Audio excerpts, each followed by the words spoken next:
Assalamualaikum warahmatullahi wabarakatuh. Request ya, dari Agus Jalaluddin. Maaf kalau pakai nada tinggi suaraku terhalang sama batuk. Gimana caranya supaya tidak batuk ya? Kalau saya batuk ya, katakanlah ketika saya lagi kena flu, batuk kenceng banget ya, atau batuk ngiklik kalau istilah orang Jawa ya. Saya pernah mengalami ya, ketika nggak ada orang yang azan di masjid dan saya dituntut untuk berangkat ke masjid lalu azan, padahal saya lagi batuk itu teman-teman. Nah, gimana caranya? Saya tetap azan, saya memegang mic, saya azan memakai nada ros. Kenapa saya memilih nada ros?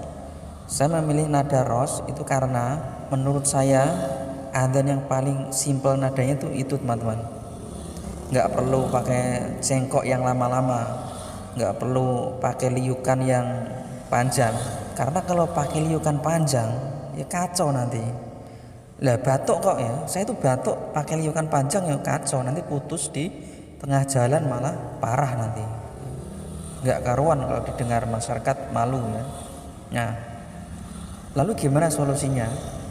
Saya azan nada ros pendek sekali teman-teman, berhenti sebentar, lanjut lagi, dan pendek lagi nadanya, berhenti sebentar itu saya gunakan untuk batuk ya, jadi mic-nya saya off kan seperti ini. Allahu Akbar, Allahu Akbar. Pas saya batuk seperti itu saya off kan mic-nya.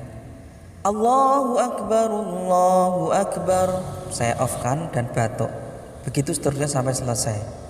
Semoga video ini menjawab ya teman-teman ya. Wassalamualaikum warahmatullahi wabarakatuh.